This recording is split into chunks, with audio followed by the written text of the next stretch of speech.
He's already recording. We're getting all this again. Untested footage. I mean, we got to do it. Raw footage, you say? Raw footage. No, don't even. It's not footage. It's audio. Clarify. I like to be able to reach out and grab you by the titties and twist them. That's the fucking intro. Ouch.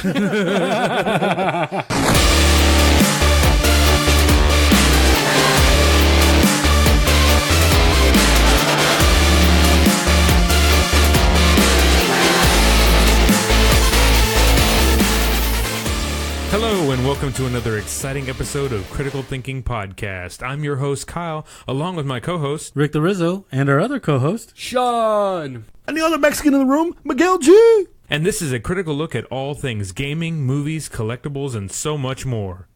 Sean, it's time to give a shout out to our Welsh's grape guy. He's grape. No, but that was horrible.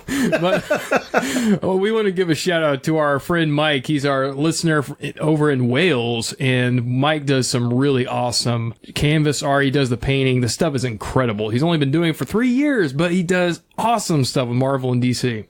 That's crazy.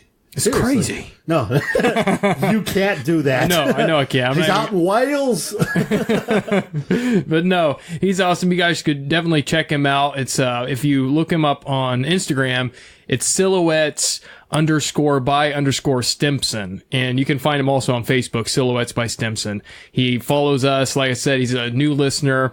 And, he's a great guy, but he's getting ready to get married, so he's trying to sell some of his paintings off. Are we invited? I'm sure he would invite us, actually, if we could actually get there, but, there's no way in hell that's going to happen. Maybe he'll pay for our tickets. Hey, there you go, Mike. If you pay for our tickets, we'll come to your wedding. We will do a show from your wedding. We will do a podcast at your wedding, We will Mike. sing all the songs. There you go. Christopher Walken singing wedding songs. How do you think? There we go. Perfect. So, anyway. So again, what is that? www.welsh's.com. Where do we get this stuff? At Silhouettes by Stimson over at Facebook and also on Instagram. If you like what you see, just hit him up. He's got some pieces that he's selling. It's great. This is the kind of stuff you would want to hang up on your wall. It just looks awesome. Yeah, all seriously joking. I mean, it is really amazing work, and it's some great job, and I may have to get some stuff here soon. Feel the same for sure.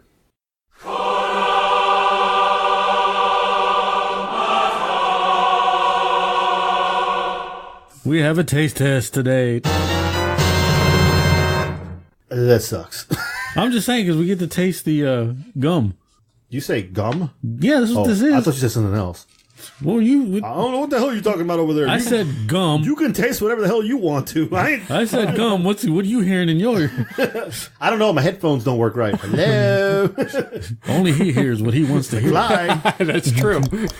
Fly. That's all right. We're going to pass out the gum here. All right. What character you want, Miguel? I want a woman.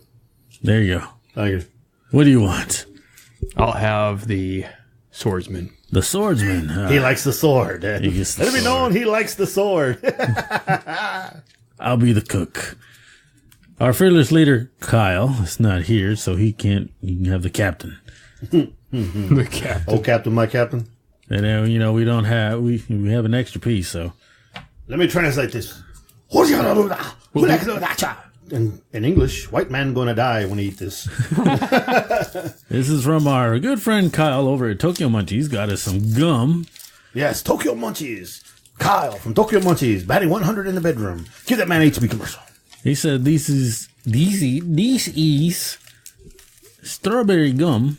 Why does this look like one of them styrofoam peanuts you get out of the carton? I know it does, doesn't it? Hey, wait a minute, it's a Lego piece. Hang on, let's see if our Legos connect. that just sounds wrong.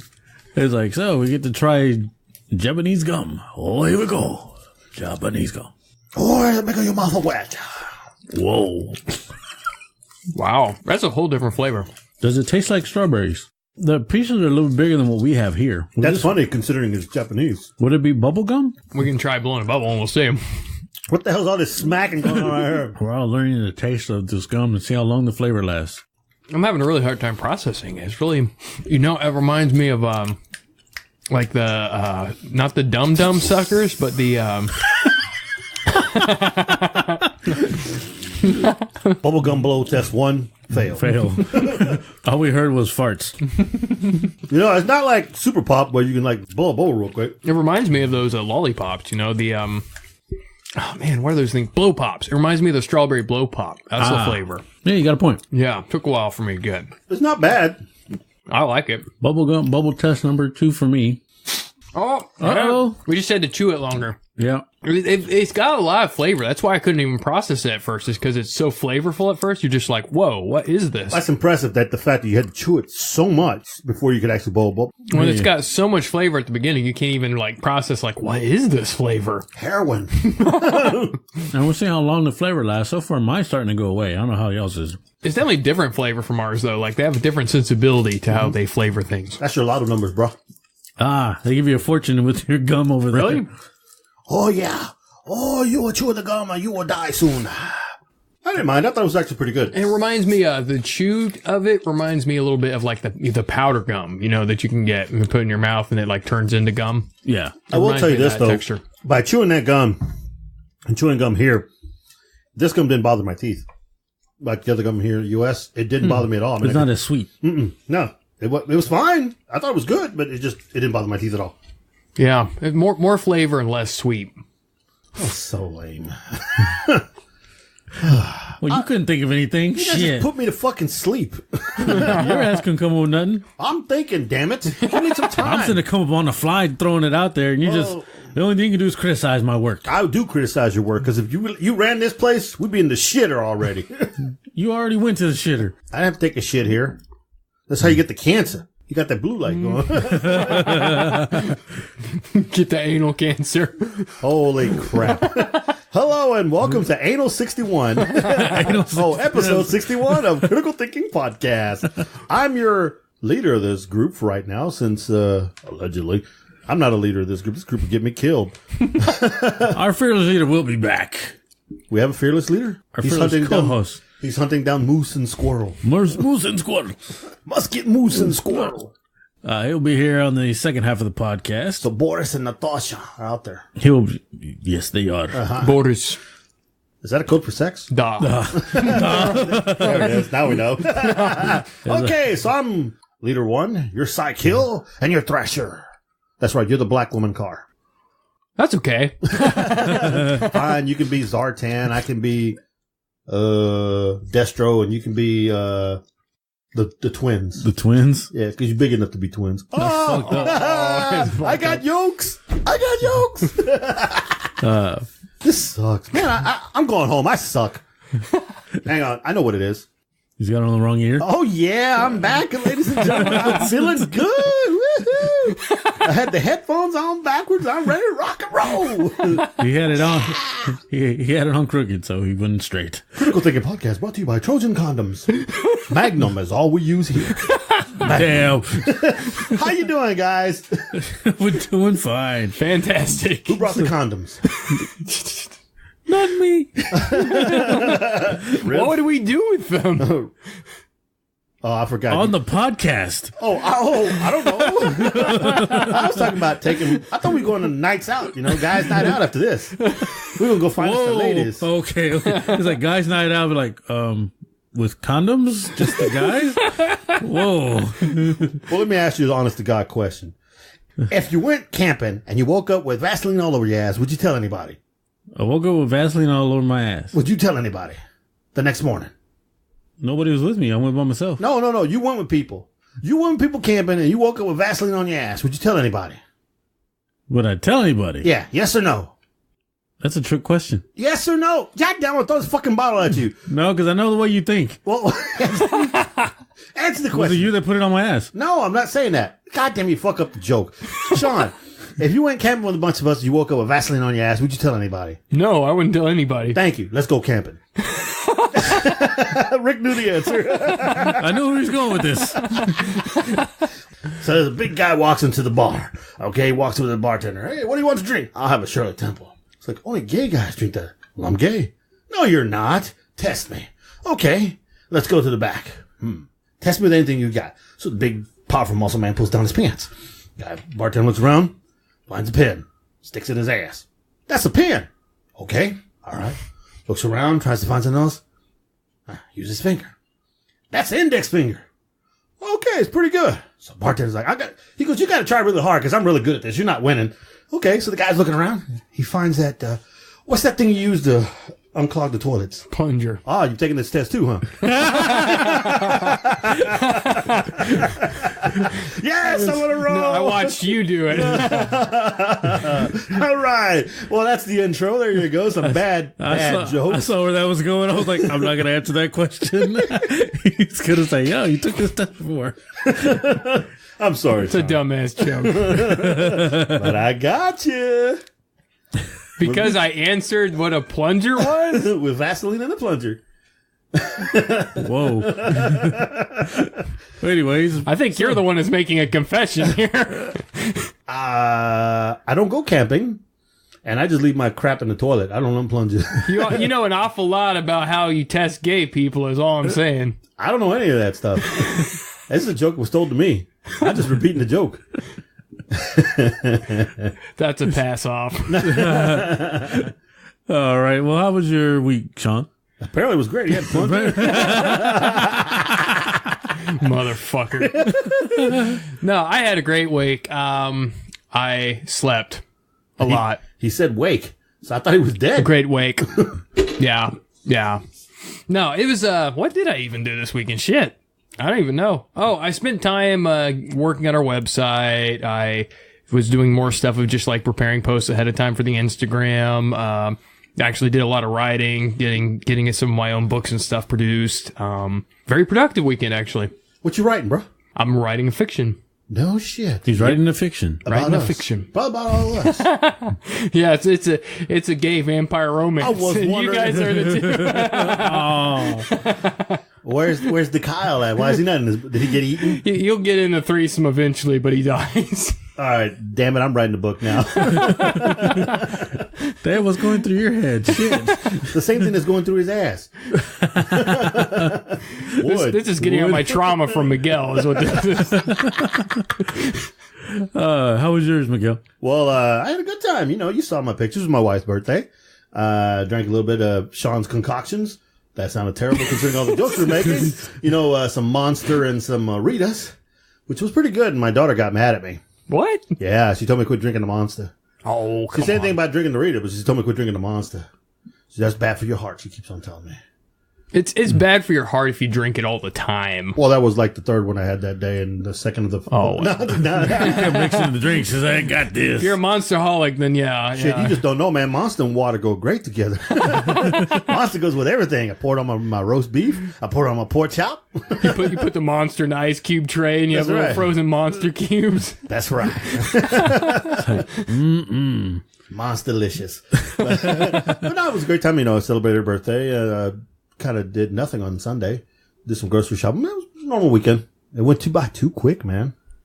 Yeah, What about you? Mine, like I said, it was okay. Starting to play the game Neo, fucking hard as shit. Mm-hmm. Saturday I was kind of overwhelmed mentally, but I got over it, got some rest, and Sunday, basically football day, watching football pretty much almost all day. Like I said, been playing Neo. Neo's fucking hard. That's all I have to tell y'all right now. And I'll give y'all a review on that a little bit later. Kyle will be on the second half of the show giving his review for Shadow of War. Yeah, because not all white guys look alike. No. This guy is Irish. That guy is... German. Is he? He's a German. Locked his door. He's a German/Mexican.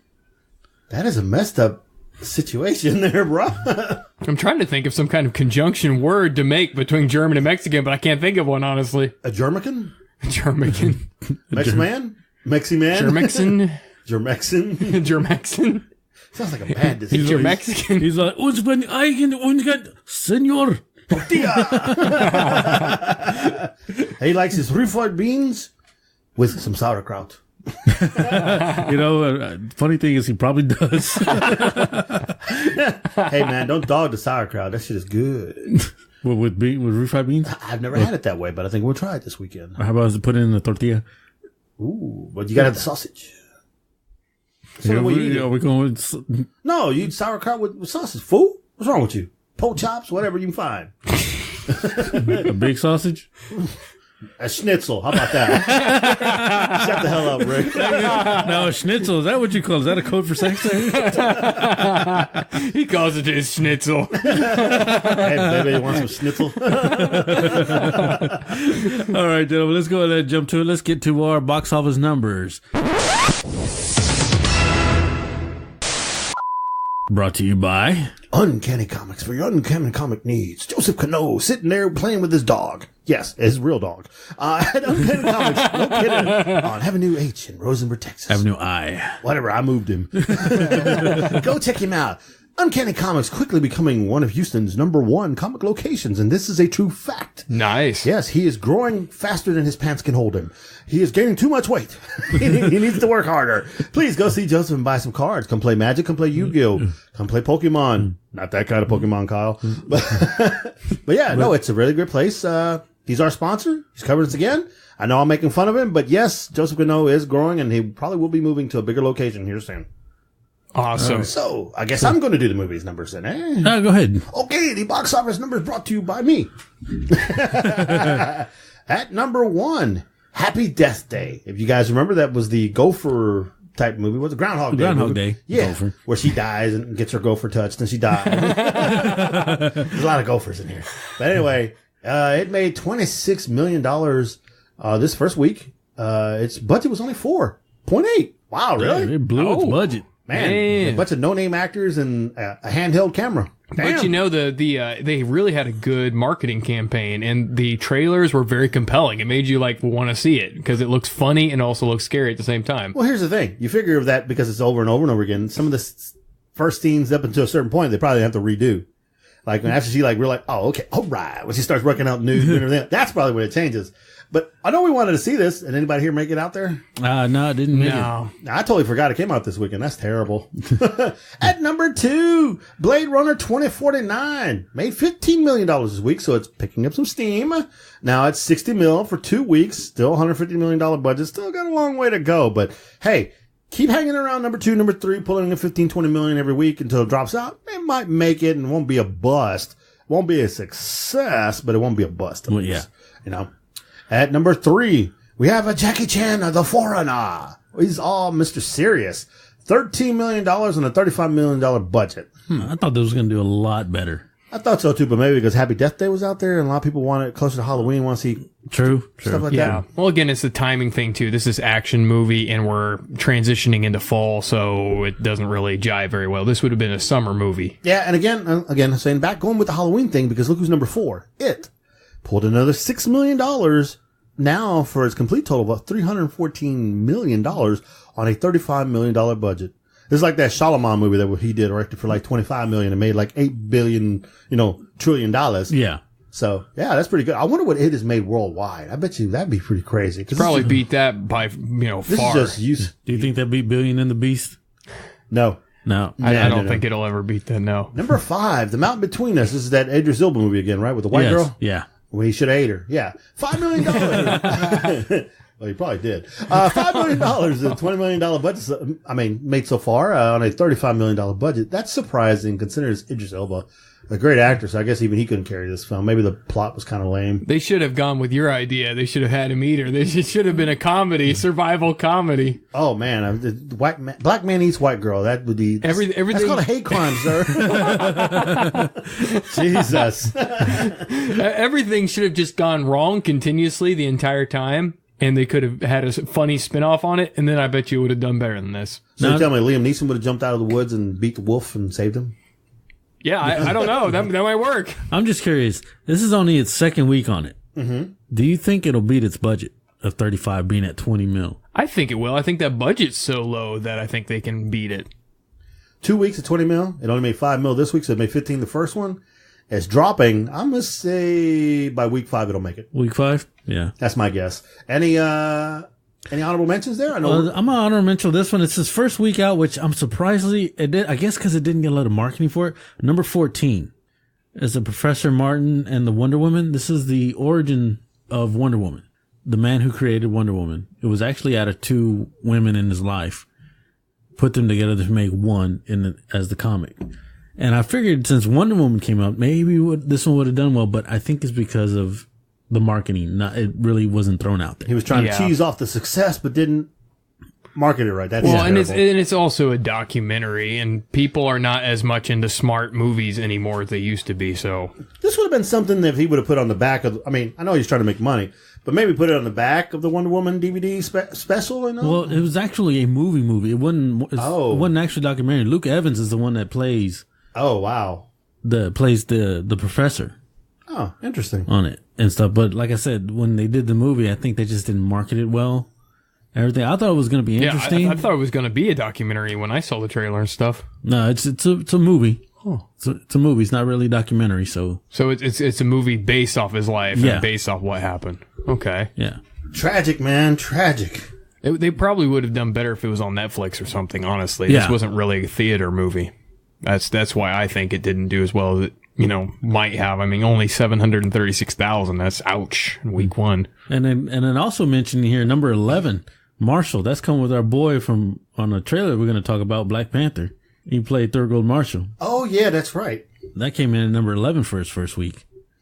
Hey, well, it's been a while since I've done this, so let me go ahead and break out the top 10 movies for you of 2017. At number 10, Logan, $616 million. Almost 617. Jeez. Can anybody guess who number 9 is? Would it be the... It's a new movie. Since I've done this, This movie was not in here. Now it is. It. Number 9, $630 million off of a $35 million budget. Wow. Can you imagine what part 2 is going to do? Here's the movie that you got. I know you rented it, or you guys were thinking about renting it. I haven't bought it yet. I saw it. I enjoyed it. It's not the best of the series, but it's good. Pirates of the Caribbean, Dead Man Tell No Tales, number 8 at $794 million. I watched it. It wasn't too bad. Wonder Woman at number 7. She's dropping $821 million. Guardians of the Galaxy holding 6, $863 million. The part 2, right? Yes. Wolf Warrior 2, a movie we didn't see. Didn't even think about. $870 million. Man. I think that's we still got to see that. Yeah. Spider-Man Homecoming sitting at 4. Really? $879 million. That comes out tomorrow. I'm shocked that they beat Guardians of the Galaxy with Spider-Man. I really am. Yeah, wait till you hear who number 3 is. Despicable Me 3. What? $1.026 billion. Wow. No way. Mm-hmm. Number 2, The Fate and the Furious, $1.238 billion. And hanging tough at number 1, Beauty and the Billion. Excuse me. Billion. Reverse it there, sir. What's that? Billion and the Beast? Yeah. Okay. Bestiality sitting at number 1 at $1.263 billion. Wow. Disney. Damn. Well, some of those surprised me. I wouldn't have thought they would have been above the other ones. But, that I one, didn't of think course, Fate is of the never Furious going. would still be up there. Dude, I did not think Wolf Warrior as a Chinese film was going to make it up to that quick. Yeah, that's shocking. That it's jumped Guardians of the Galaxy, Wonder Woman, Pirates, It, and Logan. Yeah, that's shocking. And it's shocking to me that Spider-Man overtook Guardians of the Galaxy. I really didn't think that would happen. I didn't think Guardians of the Galaxy 2 was as good as 1. I didn't necessarily think it was as good as 1. I mean, I see it as like a different movie, a different animal. I really liked it, but the thing is, how many people loved it? So, I didn't see Spider-Man winning. Now, I said from the beginning, I think the movie coming out in December is going to win the whole box office. It's only going to be out in December 2017 for 2-3 weeks, maybe, if lucky, for 2017. I still think it's going to take it. I really do. But I have a feeling that Thor is going to crash this list too. Thor's going to be... Thor's going to jump in it when it hits in November. It's going to be somewhere... I'm saying Thor's going to be top 4. I think Thor will pass Spider-Man. Yeah, I would believe that for sure. But yeah. So those are your box office numbers, ladies and gentlemen, brought to you by Uncanny Comics. Mr. Joseph Cano waiting for you to come in and purchase stuff. Uncanny Comics. Take him on a canoe ride. Miguel's looking at it, where am I getting canoe from? The only thing back there by his place is that nasty ditch. And I don't know if you want to get in there with a canoe. Hey, you might find it in there. You might come out with 4 legs. Not the good kind. God dang. Not the good kind. Hey, I got a tiger claw. Woo. Whoa. So, all right, now we're going to go and jump into trailer talk.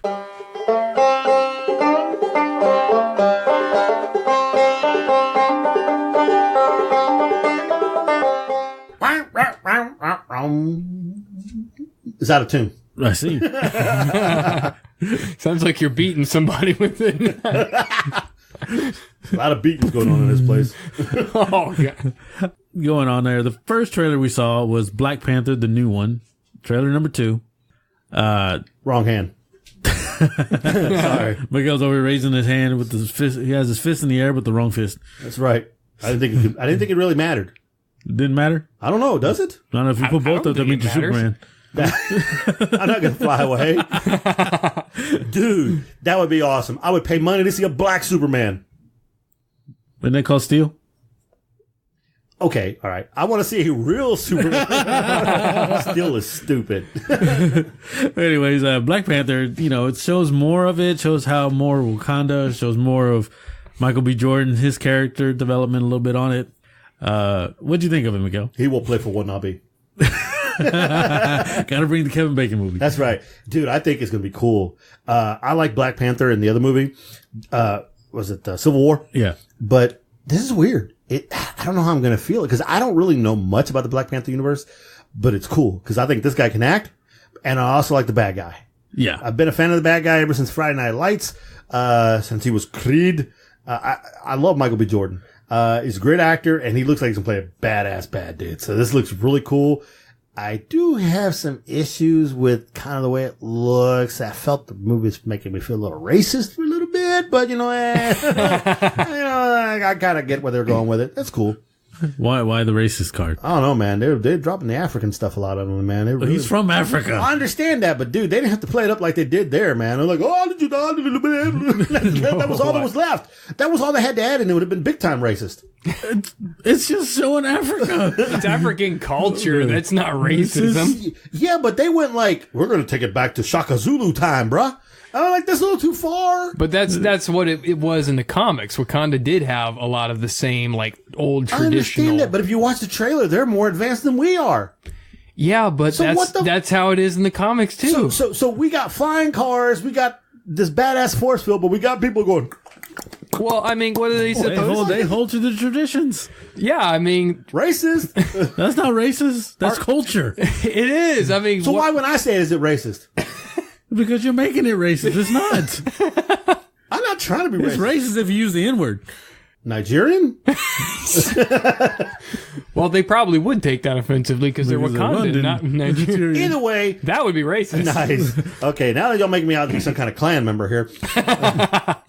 I'm not the Red Dragon, but I'm here to tell you that this movie looks great. I'm excited because I love the Panther costume. He has a few of them. Yeah. And I just think the gentleman is a great actor, and I've seen a few other things. I didn't see him in that one movie you were talking about, Thurgood Marshall, but he's got some chops, man. Yeah, he was in it's funny if you watch Gods of Egypt, which was a horrible movie. Uh-huh.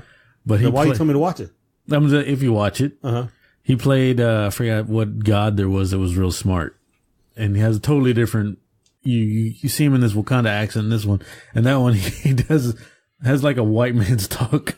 Not what? Racist? Literally. No, because if you go back and watch the gentleman acting when he did it in Civil War, that's when he won me over. I was like, hey, this guy's good.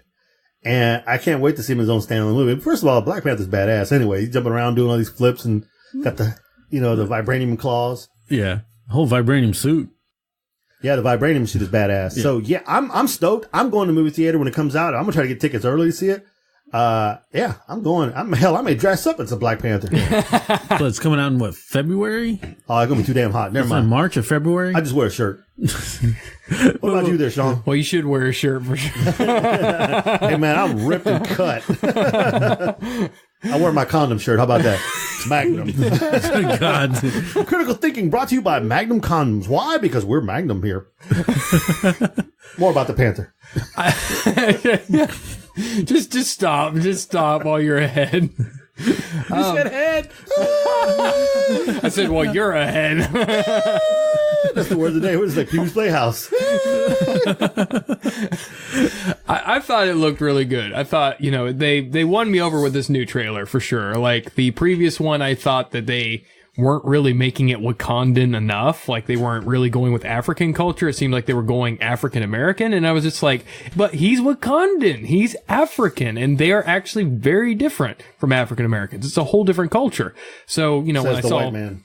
Shut the fuck up. So when I saw it, I was like, the first time around, I was like, I don't think that they're really representing him as the Wakandan king here. I don't think they're really getting the culture right. And then I see the second trailer here, and it really looks like they're doing it for sure. They're not going to. But it is kind of strange that they have him fighting a guy who seems very African American, and he's like supposed to be the bad guy. So that's what I thought you were going to say when you were saying there's a racist kind of thing to it, which that to me was almost like, huh. To me, I guess what you're coming from is Michael B. Jordan really didn't show an African accent into the thing. He actually kept his normal voice, his normal accent, his normal American accent. So that makes me believe that his character is an outsider. Actually left and came back and came back and brought in Strucker and everything. Hey, is that Andy Serkis? Yes, Andy Serkis is playing not Strucker, but he's playing Claw. Nice. So Caesar's in the movie now. Oh, wow. That's him. Okay. So, never mind. I'm not even going to bring that up. That'd have been racist. Yes, it would have. You motherfucker. I didn't say anything. You shouldn't have. You just shouldn't have even. No. You shouldn't have admitted to the fact that you were about to say that. I wasn't going to say anything bad. I'm just going to say that Andy Serkis is a great actor. And from watching him War for the Planet of the Apes, I like his character in this. So I'm excited to see the movie. I'm giving this movie 2 thumbs up. Yeah, I think it definitely has chops. It's going to be good. It's going to be a great movie. And I like the fact that it's not an origin story. It's basically just saying, oh, we're starting off from them already over there. That's cool, because I guess they're trying to make sure they can pull them into the next one. Yeah. That's fine. They can go back and do an origin story later. Yeah. Other than that, I mean, like I said, it looks really good. I'm just like you, 2 thumbs up. I'm waiting for it to come out. Let's go. All right, next one we saw was Blockers with John Cena. John Cena. Oh, my God. This one is John Cena plays a father along with these 2 other actors. I don't know where the other guy's from. It don't matter. They're not John Cena. That's right. Yeah, but the woman that's in there, we've seen her in a lot of movies. I can't remember her name either. But each of them have a daughter. They're all friends, and they become friends because their daughters are friends. And now they've grown up. They're going to prom. And the girls are making a sex pact, and the parents are trying to stop them. They're being blockers. Cock blockers, if you say. And the stuff that goes on with the whole thing looks hilarious on what they're trying to do. So what'd you think, Sean? I thought it definitely looked really funny, even though the jokes are dumbass jokes, but just John Cena pulling it off just makes it freaking hilarious. Because his personality is like, for one thing, him being this dad, he's actually kind of playing off of his actual personality. Like, he's a really nice guy, really laid back kind of guy, in person. And here he's like playing that personality to a little bit of an extreme into this and playing off just, well, maybe those emojis don't mean that bad stuff. Maybe they're just saying, hey, you're okay. Being totally clueless on it, but it's like, okay. And then it comes up hashtag SexPack 2018. It's like, whoa. See, it's Leslie Mann. Yeah. It's the girl. And the guy is Ike Barinholtz. Now, he's been in a lot of different movies, Sorority, Neighborhood Rights, Sorority 2 with, can't think of the guys, the big. Yeah, I know what you're talking about. Seth Rogen and all those people. Yeah. But you would know him more as Griggs. Says, if he shoots me, I need you to do 2 things. I need you to tell, what do you say, write my kids or something and go delete my browser history from Suicide Squad. Oh, shit. That was him? That was him. Oh, damn. Yeah, that's him. So the jokes are going to be lame, obviously, because they're old jokes everybody hears, blah, blah, but they're so funny because the way Cena's doing it and his looks on his face, the character development, and you see John Cena playing a goofy-ass father. Do you see how he's dressed? Yeah. Do you see the looks he makes and everything? It's just really funny. I think John Cena, as a comedian, ever since I started watching him go to Hollywood and make different movies, has been a lot funnier. And I want to see this movie. I like the part where he is, oh my God. The butt chugging? No, not the butt chugging. Or the part where he swings the guy up? Well, that's typical John Cena. I'm like, I got the power. No, it just looks funny. He's married to a Mexican woman in the movie. He's got a Mexican daughter. Yeah. They chest bump. Like, no, we're just going to shake hands. It's funny. It looks really cool. I'm a fan of John Cena. You know this. I'm a fan of The Rock. I love when the wrestlers go out and make comedy movies, and I've seen John Cena do that movie with Amy Schumer, and I couldn't stop laughing. Do the movie with Tina Fey when he was a drug dealer, and that freaking thing was hilarious. Oh, yeah. So this looks like another one, and he's going to do well in it. The jokes are probably something you've heard millions of times, but it's going to be with John Cena making the jokes. along with Leslie Mann, which I think is going to be kind of funny. And yes, the scenes of the butt chugging and the daughter, like, I just had a horrible sight and a horrible vision of my dad butt chugging. The inside jokes and everything, and it's going to be great. I think I'm going to enjoy it. I may actually take my kid to see this movie because he's a big John Cena guy. Say what you want to say. Kids know exactly what the hell's going on. Oh, yeah. My kid knows what the hell this movie's about. I don't have to tell him anything. He's got to figure that shit out. He knows it. And it's funny. And I think it's going to be okay. It's not going to be a box office blowaway, but it's going to make its budget, whatever it is. Yeah. I mean, I look at John Cena now. I mean, come on. From wrestling, and he's starting to pull away from the wrestling because he's coming more into the movies. He's starting to bring out more movies and everything. And I think he's going to be up there with not as big as The Rock at first, but he's going to get there. Yeah, I think more in the comedy aspect because he's doing it so well. Yeah, John Cena doesn't have that. I don't think he has that action thing like The Rock has it down. The Rock can do comedy because he's always been a funny guy, but The Rock can do action. John Cena, I mean, I watched his movies where he was like the serious guy, the Marine, and all. It's okay, but it was really super campy. But when he does comedy, it's funny. Yeah. And who he teams up with, that's the thing. Who he teams up with, he's been teaming up with some big names, and they bring him in. And that's the funny part. That's what makes it even better. Oh, yeah. I think he's got a career in movies when he's done with wrestling, and he's helped pushing the wrestlers along, so he can step away. So yeah. All right, the next trailer we saw was called Wheelman. That's coming on Netflix, actually coming up on October 20th. You know what that is, right? What's that? That's Baby Driver Part 2. He's grown up. But it's a lot better. He's now the Wheelman. It's played by the actor that was Crossbones. Yes, exactly. And this one looks really dark, gritty. Basically, he's a wheelman, and I guess the guy's betraying him because he's going to go after his family because he didn't do what he told him. Is it similar to the game Driver? Does it kind of seem like that? Maybe a little bit. The trailer is really well done because they didn't give away the whole story, but we got the gist of kind of like the idea of what he's going to be going through. He's stuck in this car because basically everything was going wrong. How he thought this plot of like bank robbery or whatever was going to happen. He's just supposed to be the wheelman. Apparently they actually intended to come out and kill him. And he ended up like being involved in a much bigger conspiracy than just this bank robbery.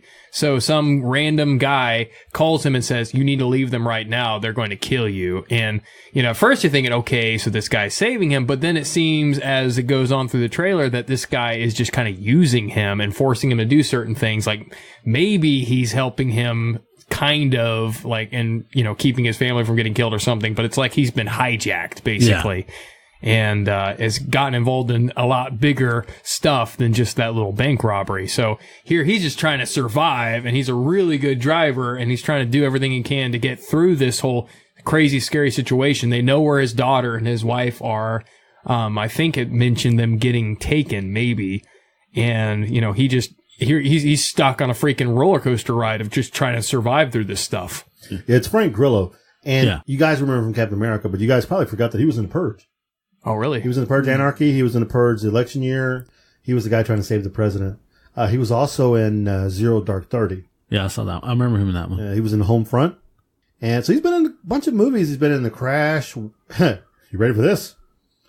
He's in Wolf Warriors 2. Really? Wow. He's Big Daddy. So, yeah. So I'm excited to see this because I think he's actually pretty good, and he just has that gritty look, Yeah, he seems like one of those underrated actors, like because he comes across with really strong charisma. Like you definitely want to believe him. Like he seems like the kind of actors that came out of the days when the mafia films were a big hit. He seems like he's got that kind of charm. I think if John Bernthal wasn't the Punisher right now, he probably would have been my second pick. You know what? You're right. Totally. He gives the Punisher vibe really strong. So yeah. What we got next, Rick? All right, the next one we saw was Happy. Ah, yes. That's coming on SYFY channel.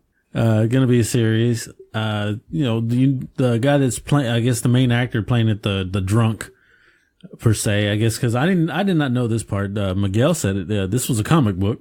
Yes, sir. And the drunk is played by Christopher Meloni. Yeah.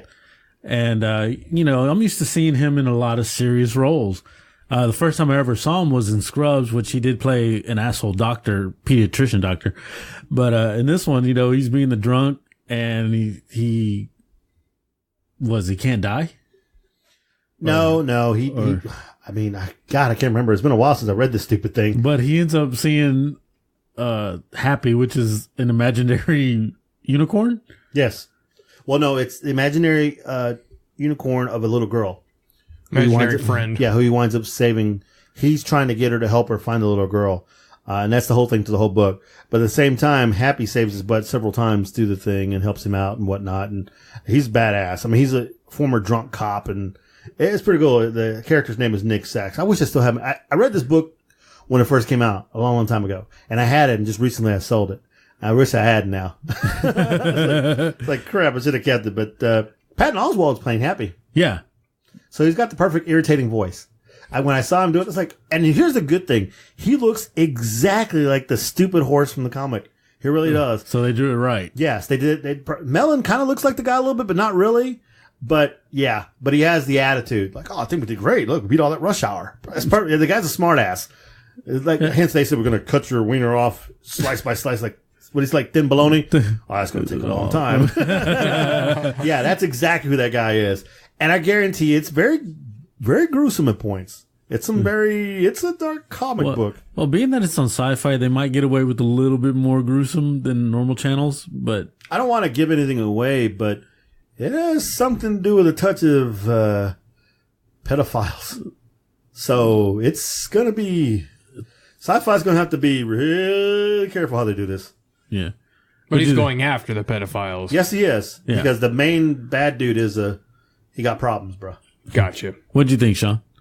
I mean, I thought it was really, really cool, especially kind of in the bigger picture that, now they're taking out the more abstract comics and they're making movies and, like premieres for TV and stuff like that. That's one thing I'm glad to see because, we have a little more connection to some of the guys involved with indie comics and things beyond just the Marvel and DC and, the big guys. So it's cool to see that there's going to be some more diversity in the comic book movies and TV shows and stuff. I think that's something that's kind of needed because DC and Marvel is just not all there is to the comic book universe. It's not like, that's it. And, you have your nerd card if you know DC and Marvel. I mean, there's just so much more to the whole universe. So seeing this come forward is really good, I think, because of that. And, for the movie itself, the trailer itself, it was it was a trip. Like, I was really thrown off by this freaking magical animated unicorn coming in. That's okay. I'm like, explain this one to me. Like, what is this crap? And then there's like, oh, it's an imaginary friend of the little girl that he has to go save. Like, what? Like, that's a trip. Rick was laughing at me because I knew immediately what it was. I think he was going to get it. And all of a sudden he just, oh, this is Happy. Uh-huh. I was like, whoa. So, Happy was written by Grant Morrison, who's actually Scottish. But he has, he's written Batman, JLA, Action Comics, All-Star Superman, The Invisibles, and a few other things. So he's not bad.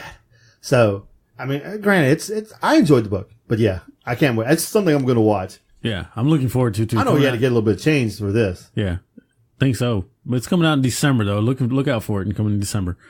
All right, the next one we saw. Now this trailer made fun of itself, is what Sean said. It's coming on. It's a Hulu series called Future Man.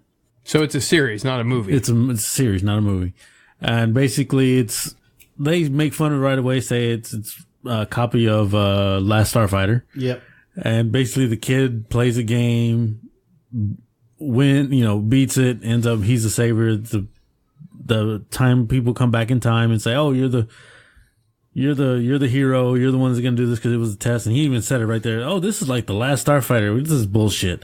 And it just, everything, it just makes fun of itself the entire time. It throws in Back to the Future, throws in all kinds of Terminator, all kinds of stuff all thrown in there, which it did make its little corny it made it funny. Yeah, it did. And I enjoyed that humor about it because it was making fun of itself in the right way. Instead of just, this is corny, this sucks. It's like, ha, look how we put that movie in. Look how we did this over here.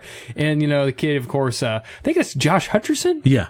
Yeah, and having him play like kind of that comic role, it's like, that's an interesting choice. I think, probably a part of it is the whole millennials thing, getting the millennials thrown in there because of him. But you farting? No, that guy's Special Eddie. That's freaking PETA. I wish they would have shot him already with an arrow. That's I think the reason why they cast him, because he was another jab because he doesn't look anything like the kid that played Alex Rogan from The Last Starfighter. I'm sorry, I didn't mean to cut you off. I just laughing the fact because you knew who it was. Freaking millennial. Here, let me hold up the 3 fingers for you, okay? Catching Fire. I only watched the first one. Oh, Peter. I hadn't even seen any And of it them. sucked, honestly. I have It to really save did. Peter. Don't save Peter. You should have let Peter die. Don't save him. What'd you think of him, Miguel? Okay. Funny, yes. Ridiculous, big time. Will it ever match up to The Last Starfighter? No. That's why it had to be stupid. Yeah, I don't think it's trying to at all. Yeah, and there's not Centauri coming to get you either, but it's ridiculous. It's one of those, it feels like one of those scary movie spoofs type things. So, you know, a little they'll bit. make a second one. They'll make fun of something else. Next time it'll be Predator, or next time it'll be Aliens. Depends on what they want to make fun of per episode. Prometheus or some crap like that. But, But it's voodoo. No, Hulu. Hulu. Okay, it's Hulu. so it won't come. Okay. I don't got either. Okay, so I'm safe. Oh, Hulu, you can watch it for free, so. I don't got the Hulu. No, just make you an account and you can watch it for free. As soon as it comes out, get the free month, and then boom, done after you see it. Actually, Hulu is free, but if you don't want the ads, then you pay for it. Really? That's how it works? Yeah, but, Really? but you still get fucking ads. Sounds like a hard lot of work just to see a crappy movie. Exactly. Or series. Nah, not happening. All right, and the last trailer we saw was Star Wars, the final trailer. Go ahead, Miguel. I wet my pants. I'm so ready for this movie. I can tell you how big time I'm ready for this movie.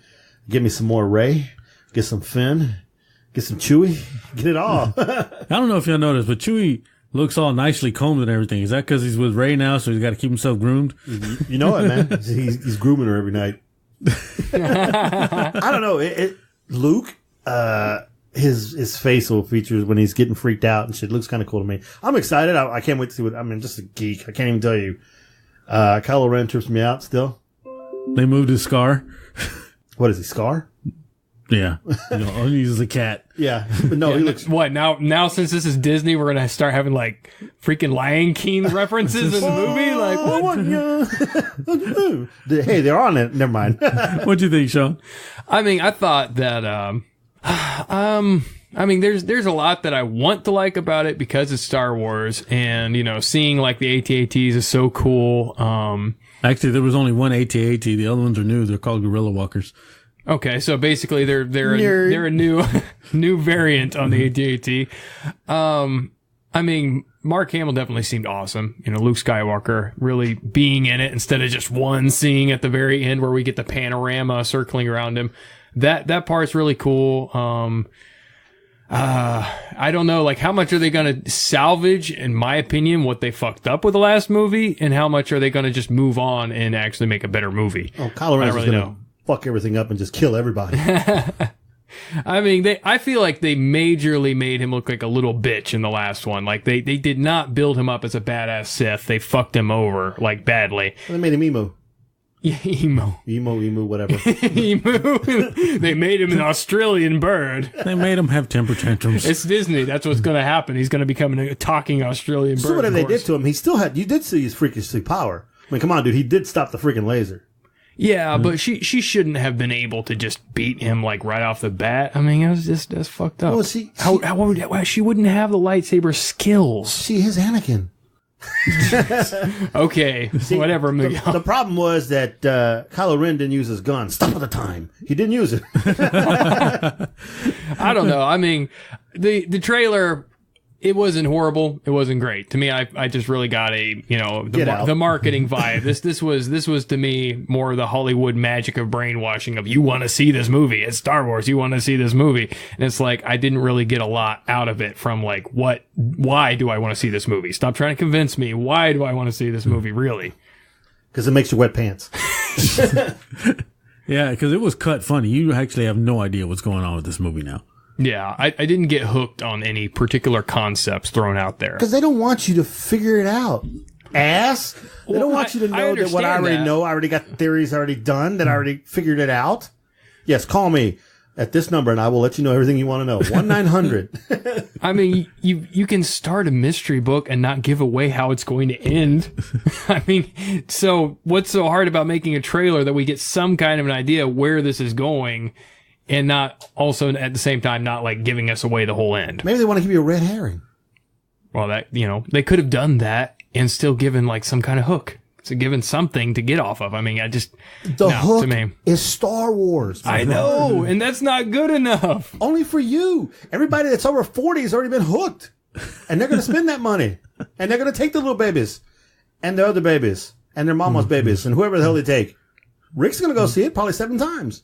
Okay, if we're going to talk about it as a business move, yeah, they succeeded already. They're obviously going to do tremendously well. But as far as getting anybody like me to get this trailer, I'm calling it mediocre. They're going to tell you. I hope the movie's better than the trailer. Mediocre. They're going to offer you a beer and you're going to be there. Boom, free beer. For the first 20,000 people in the door. You'll be there. Oh, yeah. You'll be camped outside the night before. Well, I don't know about that. It'd have to be good beer for that. Hey, guess what? Y'all smell that? Kyle is in here. The presence of Kyle. Let's hear what Kyle has to say about Star Wars. As you can see, I have returned from my sanctum. I was starting to fall asleep out there, and I realized that I have still a part to play in this magical game. Hey, man, you been hooking up with some dirty women? You got some dirty hands, bro. That's some cut up hands, actually. Ooh, man, they got teeth down there now? They did in an anime, remember that? So I'll actually chime in on the Star Wars thing. I actually agree with both of you guys. I actually agree with all three of you. Sean's right. I think that they did do and placate to the teaser. They're not going to tell us a story because, to be totally honest, if they did, it would just give it away and people would be kind of already judgmental of what's going on. And people are also scared that this one's going to be not so much a story, but just kind of like a lead into the final. And why would you pay big money for a lead into the final rather than an actual good 2-hour story? So you have A New Hope, and you have, Empire Strikes Back, and you have The Return of the Jedi. And each one on their own is a great movie. So the killer is it going to be a great movie as a standalone? From the trailer that I saw, it was okay. I don't like the teaser stuff. If you're going to give us a real trailer, then give us a real trailer. I don't expect them to give us a trailer where it's like tells us fucking everything, like every goddamn trailer they have out now. But I do expect them to give us more than just a bunch of cock teasing scenes, which is pretty much what I feel like they got. As far as the Star Wars film, I'm super excited. I really honestly want to buy my tickets already, and I don't really give a shit what Sean has to say. I'm totally fucking with you. But as far as Miguel, I'm not fanboyed out about it either. Part of me is kind of like, I'm on the fence in the sense of, can you give us a real trailer? And I know it was a real trailer because Rick's looking at me like, it's a fucking real trailer. But I want something more. So other than that, I mean, that's, that's my 2 cents on the Star Wars thing. So many people in this room actually missed this dick. We all did. Yeah, I know. Everybody's got to have their own dick. Hey, you put all your dicks down. This is a one dick show. Wait a minute. Hey. What? Hey, real quick question. We asked this question earlier. People want to know, if you went camping with a bunch of us and you woke up with Vaseline on your ass, would you tell anybody? I'm sorry. I never went camping. No. If you were to go camping with us and you woke up with... never went camping. No, the question is... there was no camping. Anyways. You're as bad as fucking Rick. He didn't get it. You got it. I was basically saying, we never went camping, so that never fucking happened. So I was basically in denial the entire time. So I'll take that shit to my grave. If you'd have said no, I'd have said, let's go camping. I was like, all right, now just going into the news here real quick.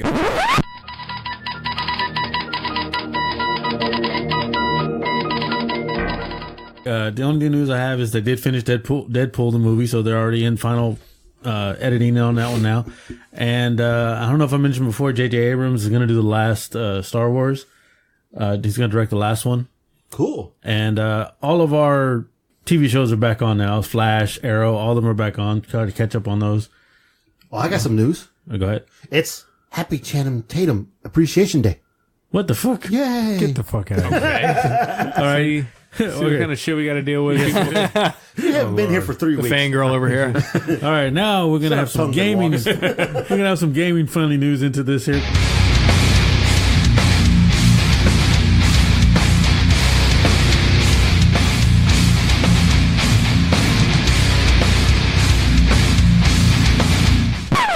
Kyle has bought Shadow of War. Yes, I did. I actually went out and I bought Shadow of War. And I actually bought. I retail bought it, motherfucker. I was in the store. He beat some kid that ran out of the store with it. Give me that fucking game, kid. Yeah. Your mama said it was mine. She was nice. Mama Anyways, said knock you out. so anyways, I actually went out and bought it, and I'm actually going to say right now, I was playing it while I was waiting for you guys to finish up the trailer bullshit. So I'm that addicted to it. It's a really fun game. Let's talk about the basic fundamentals. It is basically Shadow of Mordor. It's just fine-tuned, and it's done in a way that we kind of wanted Shadow of Mordor to be. So the sad part is the con of that as being in the same game is it's really the same fucking game. It's just different maps, different orcs, different stuff. But as far as the fighting abilities and stuff like that, they're all the same, which you again have to learn, which I was kind of disappointed in. Since the story continues and it's a continuation of the story almost exactly, I was hoping you would have gain different powers while retaining your old ones. Because you're supposed to be like, basically, Sauron's equal in a way. So how you get there is a little kind of There are some good points and bad points as far as the gameplay is concerned. It's basically Assassin's Creed if you hadn't played it. It's Assassin's Creed Lord of the Rings. Super fun, super open world. The Nemesis system is awesome, which if you don't know what that is, it basically memorizes your moves. Your enemies, if they kill you, will memorize your techniques and use them against you. Not so much in the acts that I'm playing yet, because it gets twisted. The first act in the game, when it comes up, it's called Act 1. It's like a prologue. It's kind of like you have to go through it bullshit. Almost like a tutorial. The second act in the game is really more of the actual game, but you're still stuck in one land. And then the third act, which I'm on now, is you can go from multiple lands. You still only have 2 more now, but eventually there'll be a lot more. The sad part is, it takes a long time to kick the ass and to make the raid on the capital like you saw in like we watched the gameplay trailer.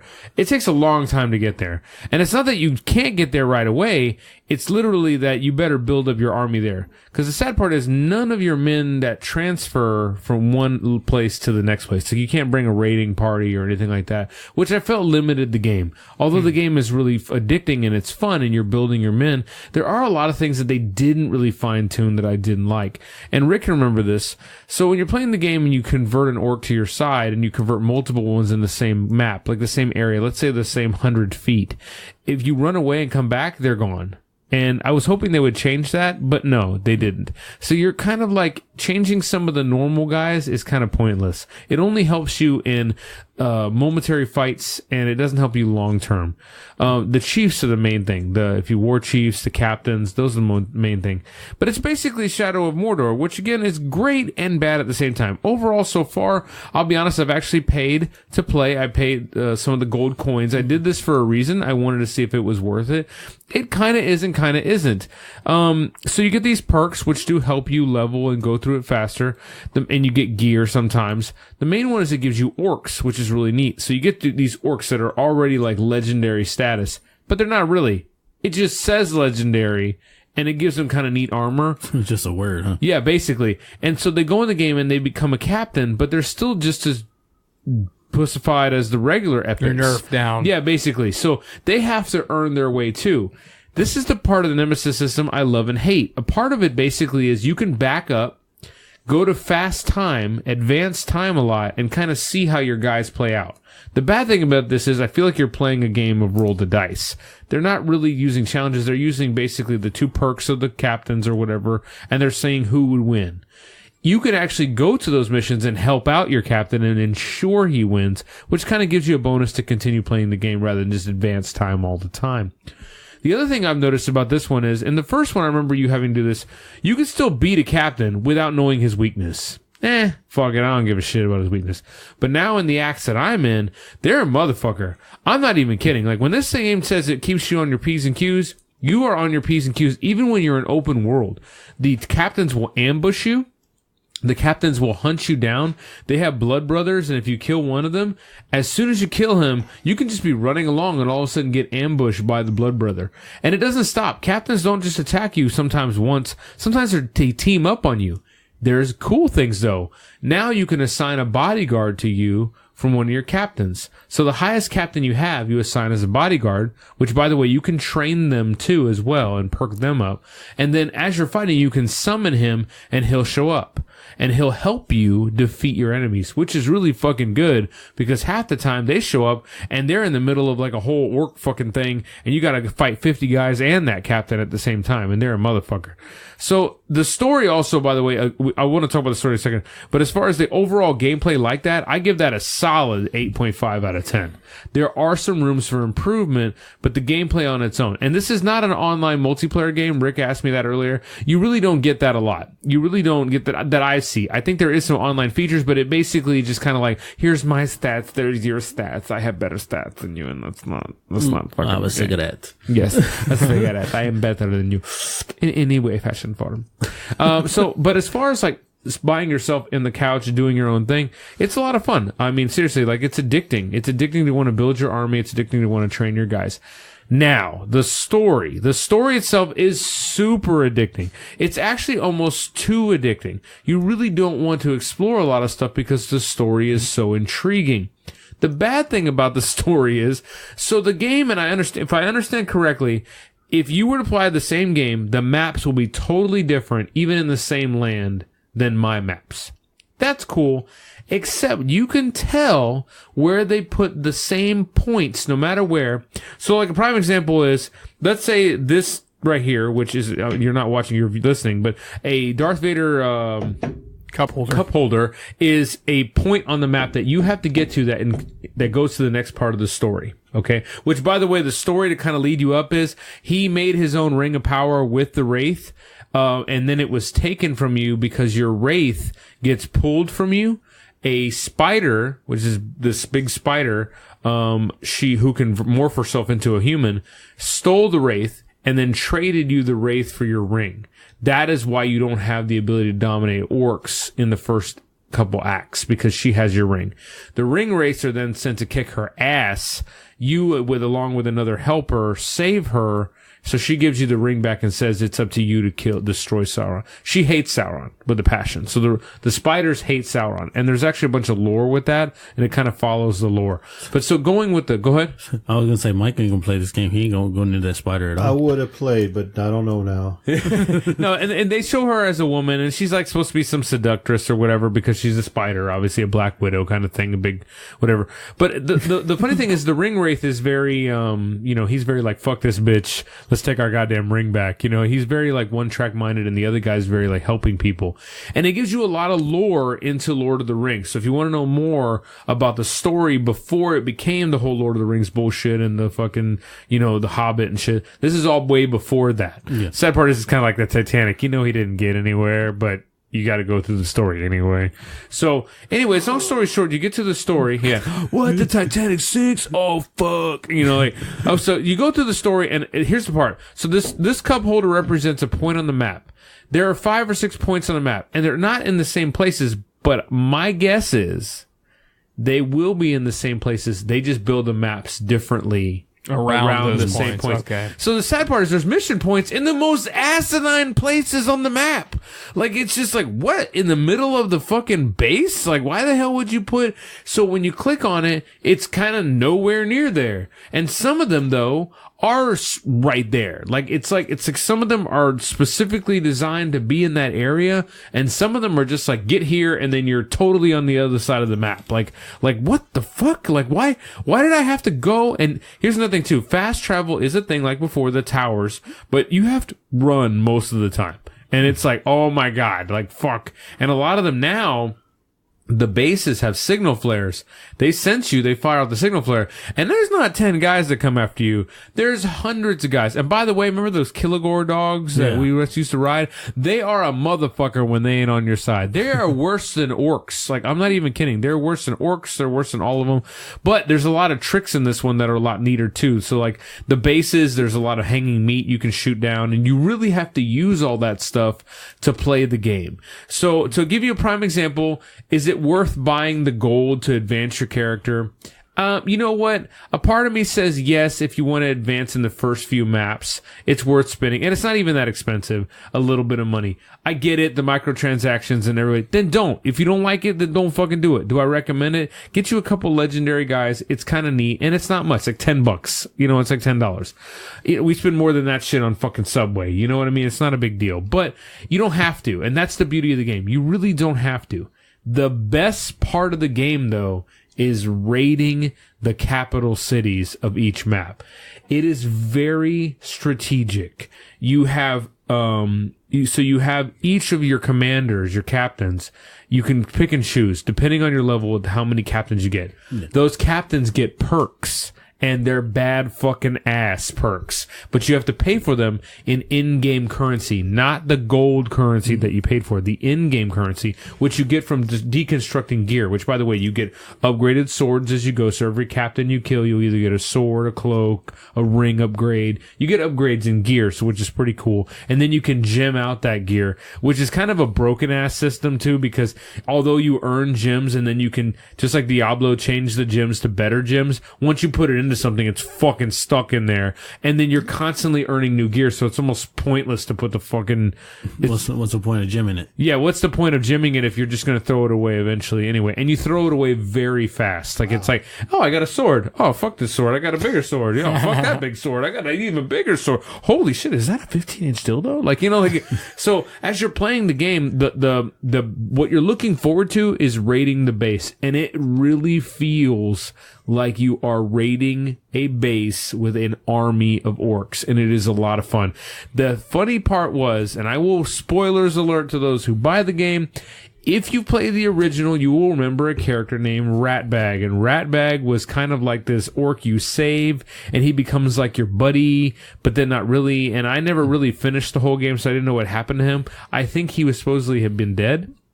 So the very first land you attack, you get to the base, and they give you a couple captains and stuff. One of them is very helpful. He teaches you how to be a captain, which is kind of cool, and how to be a overlord or whatever. Anyway, so you raid the base, and you get all the way up there, and you're about to fight the overlord. And he's a two-headed ogre orc, and he's talking shit and whatever. And you walk in the room, and you're talking, I will defeat you, you mother... You know, like, and he looks at you, and he's like... Huh? And his other head, two-headed member, is like trying to look and like, I can't hear the damn thing. And he gets off, and it's Ratbag standing on the back of this big ass orc wearing a helmet, pretending to be a two-headed. And he's like, Ranger, hey, how are you doing? And you're like, what the fuck are you doing here? And then you basically take over this base. Because Ratbag's your friend, and he gives you the whole story of how he survived and what he did, and he became friends with the big orc, and he hates being an overlord because it's a lot of work. I gotta feed the guys, I gotta do this. It was really neat. Although I didn't get to fight an overlord, I like the fact that they threw that in, because again, that first whole section is a tutorial kind of how to do the game. So it wasn't, who gives a fuck if, you know, Ratbag gave it to you. And then you get to learn how to upgrade your bases. So the game is never ending, is all I'm trying to say. So overall, personally myself, this is a, you know, critical certified, go buy this game. For Xbox? PlayStation 4, Xbox One. Okay. Not on Wii, I don't think. It might be on Wii, I don't think so. There'll probably be a later release for that. More PC, Switch, you more know, Switch than probably Wii. Switch. I would say overall this is definitely a buy game. Solid 8.5 out of 10. It does not get my 10 out of 10 approval, because again, there are some things that get, it's repetitive too. So although it's not as repetitive as Mafia 3, there is some repetition where it gets old. But I will tell you, the minute you think that you got, oh man, my character's pretty beefed up, which by the way, you do a lot of skill points and shit, earning new skills. No, fuck no. Doesn't matter. It doesn't matter, because you get to also go back in time and play as the elf when he was alive. And even him being a badass, you can get your ass stomped. Like, because there's just it's a never ending army of orcs. So it stays challenging. Very much challenging. And again, even if you can shame a captain, which is kind of cool, you can death threat. There's a lot of things where they put it in there where you can continue, like a Grand Theft Auto. You can play this game for almost forever and be a douche about it. Like, so I can issue death threats to Captain, which makes them harder, but I get better gear when they die. But it's actually kind of fun to beat a captain. Don't kill him. You know, don't accept him as your captain. You shame him and you burn a hand mark on his face, and you shame him, and you basically pussify him. And next time you fight him, he's all pissed off at you for shaming him, and he's like, "I wore it as a badge of honor, you douche." And it's just a lot of fun. Like, I just fucking with the guys is a lot of fun. You know, I like, and again too, dying is not a penalty. It doesn't really hurt you. It's annoying and it sucks, but you don't really get penalized. It's actually kind of fun to lose to the orcs. I'm not saying run around just die to the orcs, but to watch them talk shit in the Nemesis system and then later on come back and be like, "Oh, I fucking stomped you once, you piece of shit." You know, like, "I'm gonna stomp you again." And then you shame him again, and you just continue doing this on purpose just to fuck with them a lot. And shaming them brings down their level, so they fall more far off the tree till eventually their own orcs will kill them because they're such a pussy. It's kind of neat. Like they said, they did put a lot of those things in there, which I think you'll like. So if you like Assassin's Creed, you like Lord of the Rings, you've never played this, it's not really just a huge spoiler, but as far as the game, I wasn't trying to be a spoiler, I would say this is a good, solid game to buy. Do you think they would do like on Shadow of Mordor, make a Game of the Year edition for this one? I think they will. I think they're going to milk this thing. I do like the online stuff. The market is really cool. You can purchase crates and stuff through your points. So it's not like Battlefield where you just get crates for playing the game. You earn points. Those same points are used to buy perks when you're raiding a building and stuff like that. So again, I think they're going to do a lot more with this one, with that kind of stuff. I don't see it not, and I don't think microtransactions are going to go away. I think this kind of game does it the best, because this kind of game lets you play the game. You can earn it on your own. Yes, you don't get legendary guys, and people were bitching about that. "Oh, you don't get legendary orcs." Well, I can tell you right now, my fucking legendary orc got his ass stomped, and I had nothing to do with it. Like, they're against a guy his own thing. They're not legendary. It just gives them cool gear and kind of perks them up a little bit. And that's it. Like, it doesn't give them like, "Oh man, you get like an OP motherfucker," and they get a tank that can go in. No, it's not. Orc tank. Yeah. It's like, do you think maybe in a future DLC for this game that they would actually make an online play where you get your army against maybe Miguel's army? I honestly, I think that needs to be a thing. I think if they're going to continue down this track, there need to be, you could still make it a single player game, but you can also put something online co-op play. I think that would be a lot of fun. I think they should make it where you can co-op you and another army attack a base and make the captains like hard as fuck, almost like epic levels, like in Destiny, stuff like that. Or maybe where we can go off, like I can invade his fortress, he can invade mine, that kind of stuff. I think foresee that being, I don't foresee it being in this game. I foresee it being in future games if this one takes off. So this one might have blazed the trail for that. Correct. I would see that, yeah. I've never played any games like this. Well, the orc games or anything like that. I played, you made it sound like Diablo, Skyrim, and the fact that you control armies made me think of Kessen, which I totally love. So this game, I mean, you really sold me on this game. Seriously. I want to go out and buy it. Can I borrow $70? It was $59.99, and it really hurt my rectum. I'm telling you. And I know you're never going to stop playing it, so I can never borrow it. Well, that's another thing so I too. can play it. You know, I don't. That's another thing too. Like, I don't like buying games that I know where when I spend the money, it's going to be, I'm going to beat it in like 4 or 5 hours. That's frustrating. Aren't you still playing Skyrim? Skyrim? Yeah. Yeah, that's what I'm saying. Like, a lot of those games, though, that's the games that I look for. I look for games that I can play at my own pace. I continue to play them, and it doesn't get so repetitive. Like, Skyrim's got to the point where I've beaten the shit out of it so much, like, I actually get bored. I just run around and kill everything. But you also have the mods on it. Yeah, shut up. But this game right here, too, is like the kind of game where, eventually you're going to get bored because, again, it is repetitive, but just like that. But it also sense to the fact that your game can continue going, and you can do different stuff, and you can start and try to take over the bases early, or you can go through the storyline and fuck the bases. You don't even have to do that.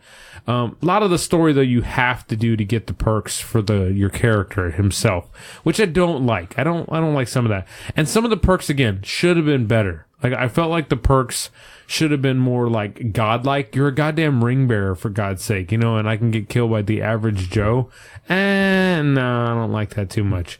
But overall, I think definitely a solid game with potential, showing its potential for the games that I like, which are that kind of stuff. Yeah. Oh, cool. Just thought I might mention this. A little gaming news here. We talk about mods, and you mentioned this before to me. We always talk about you wish the mod system would be for Grand Theft Auto 5. because they do it on the Oh, yeah. computer. There's also talks with putting it on the PlayStation. Thank God. Yeah, that's the one thing about Grand Theft Auto 5. I love Grand Theft Auto 5. I don't like playing online. I don't. I do not. It's not fun at all. If you ever played online, it actually sucks. To me. I mean, y'all might like it, but fuck it. I don't care what y'all like. But as far as mods, that's what I wanted. I've wanted mods because I drive around and I build up the cars and I just kill people. And, but after a while, again, it gets really repetitive and boring. But with mods, I feel like the game could continue to get better and better and better. Yeah. And so, there's been talks that the mods are going to come to the PlayStation, just like they did with Fallout and Skyrim. Is there anything else, gentlemen? No, that was cool, man. That was a very exciting review. Appreciate that. It was so good. It was like, You were gemming all over the place. All right. Since all four of us are here, over there to Kyle's right there, we got something from maybe a future sponsor of the show, but friend of the show, Tanks Paintball. yeah. He gave us an Arctic thermos.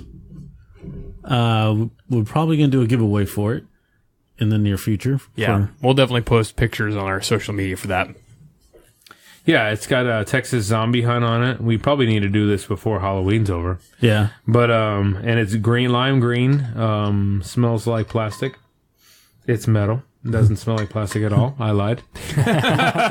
It's made by Arctic, which is is cheaper than Yeti, but does the same thing. Yeah, I mean, it looks badass. Looks like you could fucking kill somebody with it. And then also, you could drown them with water. Wait, Nice. I was thinking you like bang him over the head and nah, it's hollow. oh well. Like your skull. all right, Miguel, go ahead and bring us some Twitter numbers. 5, 4, 3, 2, 1, 0. Well, all right, people. Since Kyle hasn't been around in a long time, the show has actually done great. Oh, damn. Damn. Nah, man. We missed you. So, ending the week of October the 15th, we were at 8,352. And how many new followers do I have now? 1,019. We are now at 9,371. Hot damn. Soon my army will be complete. Army of Orcs? No army of Twitter followers. We shall henceforth be angry on social media, taking over the world one intellectual, non-intellectual conversation at a time. I really thought you were going to say Twitter fuckers. Twitter fucker. As you see, our new addition to the show, Stormtrooper Steve over there, like, Oh, Stormtrooper Steve. in a gay position. Is that Stormtrooper Chief Steve? Or is that Stevina? Stevina. I don't know. Why do you got his leg like that, Rick? That's how he is. Can you put him in a more manlier pose? What, he's supposed to be doing? Scratching his balls? Shit, grab your nuts or something, Steve. It's not posable. That's how it is. Oh, okay. It doesn't. It's stiff. I don't know. Just to me, it looks like he's pushing around like a cafeteria cart. And I he's know, looking like- over at the side. Like, what are you looking at? Coffee? Diet Coke? No, it's like Pepsi? he's like the guy from Shawshank Redemption. Book. Hey, also, don't forget to mention we got a new pack here. Yes. Our other Kyle from another land has sent us a magical package. A snack pack of chips. Let us know. What are we doing with this thing? I was going to tell Miguel over here to go ahead and do a Twitter poll on it. A giveaway? Or have us do taste testing on Periscope for it? Okay, so I'll put it out. I'll start it tonight. Twitter poll on this. We'll ask if we should get rid of it or we should eat it and see what the hell happens to us. Beat it. Because there's a bag in there that looks like they're raw shrimps. You remember what is it? Good Morning Vietnam, where whatchamacallit, Robin Williams has the little shrimp things on his fingers. That's what it looks like on the bag. Just so you know, that's yours, Scroteris. Dr. Scroteris only eats steak. Anyways, all I heard was y'all two just talking about the numbers, but I didn't hear the numbers. He just said the fucking numbers. Damn it, Rick! Take your dick out your ear. Okay, we went from 83.52 to 93.71. So we're creeping on that 10K, bro. I think we should do something once we hit 10K. What should we do? Streaking. We should do a giveaway. That's when we'll do the giveaway. When we hit 10K, we will give away Tank's paintball thing. So you tell me to slow down? All right. When we hit 20K, we need to do something for 10K. I think we do. We're going to run 10 miles. What? We'll run a 10K? There How you about that? That's a little better than 10 They have miles. one on Thanksgiving Day. Do I look like I could run 10K? And you should have shut your face. You can't come in here and volunteer some shit and then walk the hell out of the room. I'm pussy out. Yeah. I say we do a 10K screw. That's right. Never mind. Okay, first of all, just so the record says, there are 4 dudes in this room. Miguel's talking about a 10K screw.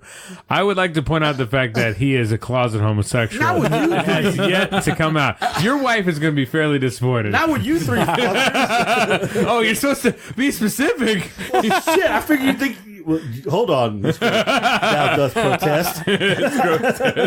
I know you, you're the closet homo there, bro. My wife would beg to differ. Oh yeah, we were talking about this your heritage being half German. Oh my God! You know, Half wait, Mexican. stop. You know what I thought you say? I was like, we were talking about this. You're hairy ass. And I was like, what? It said Wait a minute. heritage. It's officially I'm tired now. Hairy ass. It's the only place you got hair. No, what happened? Miguel says, you know, being that you're half Mexican, half German, is like, so you put sauerkraut in the tortilla? No, but that'd be really funny. Tell me you need your sausage in there, too. Whoa. I use Spam out the can. So. Bam out the can. So you're a German? No, that's a cheap ass German. That's Spam out the can. For my Reuben sandwiches, I ate Spam out the can. He's a Mexican man. It's a Reuben sandwich is made with the tortilla. Das Reuben, ja? It's a rye tortilla. It's das Reuben, ja? Das Boot. No problem, ja? Go America! I don't know. I gotta work on my accents, man. It's been a while. Shit.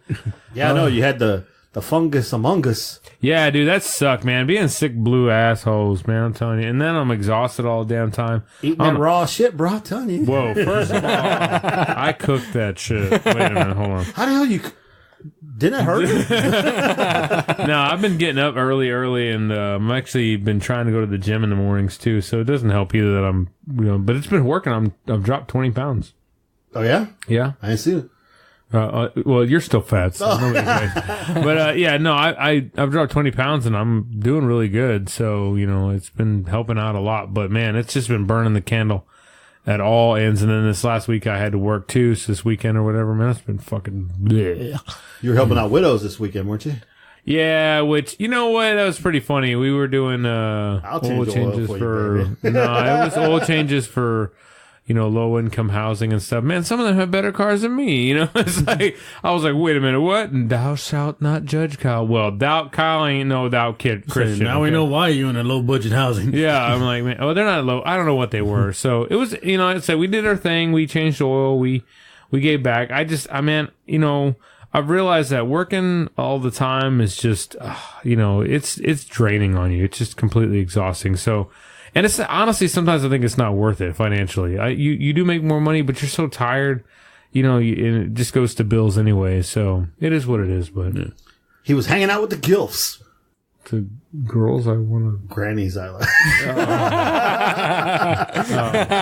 Remember, that's Rick. He's the one that said, once you go gray, there's no other way. Hey, I don't want to know about the gray patches. You know what I'm saying? I don't want to know. I don't want to know. Dr. Skirteris doesn't want to know. I'm 900 years old, so I already know. I thought that was Dr. Skirteris' thing. Is that your version of Dr. Skirteris? That's a sidekick voice. Is that what, I got 2 sidekicks? That's his brother's voice. Yes! I know. I'm going to bring up something about race real quick. All right. And it's not funny at all, but something I've realized lately, and I know that there are... We talk about racism a lot. And I don't mean us, but I mean the world. Does the world talk about, especially the United States right now, racism is a big thing. We're trying to eliminate it. I would like to then shift that to, could we eliminate then stereotypes? Because I feel like stereotypes hurt us more than racism does. And I know that somebody was like, ding, red flag, motherfucker. What I mean by that is like, so someone will say, well, somebody with a lot of tattoos is a bad person. An Indian person never wears deodorant. They usually stink. These are stereotypes. what are you basing your decision on? Are you basing your decision on purely the stereotype and yet not the person? Because just like racism, I feel like that's the same. It's an ism. So I don't want to get political. I know we're not supposed to get political, but I would like y'all to think out there, our viewers, when you think to yourselves, oh man, racism sucks. I also think that maybe some type of stereotypes need to be eliminated from your everyday thing, you know? Making assumptions about someone's appearance. Prejudices. Yeah, prejudices. And then expecting that person, you know, and then keeping them low. You have the opportunity to change that person's life, but you won't because of your prejudice. And I found that most people who dress up nice and seem to be clean cut are liars and more manipulators and are drug heads than anybody. And it was kind of like, it didn't bother me in the sense like I went and cried about it. But when you mentioned it, yeah, no, for real. Like, oh, you like to party? You know, like, and I find that interesting because we have another friend of ours whose son is a clean cut, preppy, blonde hair, blue eyes. He's a fucking felon, you know, and because he's a drug dealer, and he got popped multiple times, and he got popped again recently, but every job interview he gets, you know, he's always got money. He's always driving nice cars because somebody always believes him. And it's kind of like, so anyway, so our viewers out there, and Sean may edit all this and I don't give a fuck, but I would say rethink what it is that you think about people and make judgments on people based on who they are actually and what they do. Because a lot of times who they are and what they do is exactly what you should be. What happens is we give people a pass. Oh, she's hot, so she can treat me like shit. Yeah, that's not fucking fair. Fuck her. We're way too geared towards appearances. We see somebody on the surface and we have these, you know, like you're saying, the stereotypes that we already think we know what that person's like just because of what, you know, however they're from their complexion to the clothes they wear to whether or not they have tattoos to even just like the way they carry themselves or the way they look at you. You can get dramatically different, like just ratings on that person of, oh yeah, you know, I thought he looked like a nice guy or I thought he looked like, you know, ghetto trash or something. It's, you know, you get a lot of blowback just from appearances, just from things that are on the surface. And I think there's two things to that. I think for one thing, you know, we probably should be aware of what the stereotypes are that are out there and try not to show like, hey, we're all like this. Yeah. You know, we're all exactly like this because we promote that stereotype. We promote that kind of thinking when we accept a mold instead of just being ourselves. But to a large extent, you know, it's the judgment on appearances. Yeah. Fuck them. That's all I gotta say about that. I mean, you look at Sean's sister and you think she's such a goody nice girl, and then you find out she's a hardcore biker, rocks hard. Yeah. Leader of her own biker gang. She's badass. No, I find that completely interesting. So again, that's my little, excuse me while I get off my soapbox real fast. Oops, I tripped. Anyways, but I had fun. I'm sorry guys, I've been MIA. I will continue until I can get my fucking life in a goddamn puzzle box in Normalville. But we are growing, we are expanding, and it makes me very proud to know that, you know, that Miguel eats and he's fat. But it's almost surreal that we were almost at 10,000 followers. No thanks to the wonderful Miguel and his tweeter fingers. And no thanks to Sean and his photo manipulation, which, by the way, I wanted to thank all of you guys for that birthday one where you put me on the raptor thing. That was really funny. Like super fucking funny. And recently with my head getting kicked by the pumpkin thing, that was really good. So it's kind of funny. I would hate for this guy to actually get a real tablet and be able to do shit. You'd be surprised what this motherfucker could do. So again, you like the Jason Voorhees one? We were all Jason. I haven't seen that one. Yeah, it's on the Facebook page. Oh, I have to look at that one. But yeah, I'm really super excited. I'm really glad, and I'm glad we're getting potentially new sponsors and stuff like that. But it's the viewers and stuff that keep this thing going. It's beyond awesome. I get messages from the viewers like, "Where have you been?" stuff like that, and I have to give them. It's pretty neat. So again, we're trying to expand. We've recently been expanding across the pond. You know, I heard that we're headed across the pond. So we're in London now. We're in England. The UK. Aye, the UK. They're not going to like us there when I get done fucking talking shit. And they're going to be like, what's wrong with that fucking bloke right there? He's a fucking asshole to us. And it's probably right, I am an asshole. So it's very true. So any of you guys that we offend in England, welcome to the show and prepare to be offended. You know, because we're going to offend the shit out of you and we're going to have a lot of fun doing a lot of offensive shit, mainly to ourselves. And it's really sad, but it's okay. We're blowing up in India too. Wait, what? What? Yes, we're getting numbers in India. Numbers? People like us there. I love it. Where can I get these beans? Oh, I'm sorry. I thought we were talking about the food. No, the Indian people. Not the you had them right. He had the right, I had the it right. voice. No, dude, the other day I was watching Russell Peters, and he was talking about Indians and how they can't say that they don't know something. Oh, yeah. And oh my God, dude, that's so funny. I think I sent it to you guys, and he's like, okay, here's what you do. And you're like, as soon as I was like, oh my God, that's happened to me before. Fuck, it's so true. You go straight, you Yeah. take a left, and you take a right. Do you know how to get there? Yes. Okay. So, there you go. Fuck. That's where it is. So I'm working on trying to find us an Indian network. Seriously. And it's crazy. Punjabi radio. I like bar radio. Coming No, live. that's the wrong. No. I get confused. They're not even the same. Hey, we're blowing up there too. Ah! That's so funny. They're blowing up all the time. Sean, 10 minutes later. Oh, I get it now. Shit, Rick's still like, what the fuck are y'all talking about? I was just like, holy shit, they're really getting that far? No, he meant the suicide bomber. Yes. If we get like ISIS approved or something, we're not putting that out there. We're not letting anybody There's know. no goddamn way. You tag that shit. You put the poster in the corner, you tag. Ooh la la, ooh la la. I don't know if Kyle was able to hear, but we did have that interview last week with Bob From Pumpkin Teeth? from Pumpkin Teeth. It was a really good interview. Yeah, give Bob a shout out right now. Yes, you need new teeth. Bob can provide them for you. Pumpkin Teeth. Just jab those bitches up in your throat. Good to go. Their teeth, when you pussy make a pumpkin, needs. you just make a hole for the mouth and you put the teeth in. They actually look pretty cool. Ah, Your vagina eating needs. And they also said, remember, we put that plug out there, you order from him and put / CTP, Yep. and he'll give you a free teeth. Free teeth. Yeah, or buy he'll- one, get one free. Or he'll throw some other crap in there too. Yeah, and also we have as long as our pants stay on. we also have future interviews too coming up too, don't we? Yeah, actually, guess who's joining us next week? Who? Joseph Keno. Our sponsor. Oh, cool. Uncanny nice. comic book needs. Wait a minute, that's not right. He's playing with his dog. That's all I know. Cool. But he'll be here next week. So in the show, they're In the show there, Kyle. Colin McCready, or no, not Colin McCready. Oh, wait. When is our Halloween special? Let's look. Today is the 16th. In 2 weeks, the 30th. We're going to have a Halloween special? We're going to. Thank you for joining us on this wonderful episode of Critical Thinking Podcast. Yeah. Really? Welcome to the show. Wait a minute. I gotta get a good Dracula one. Welcome, Vladimir. Yes, I should watch fucking Dracula. Blah, blah, blah. Vladimir.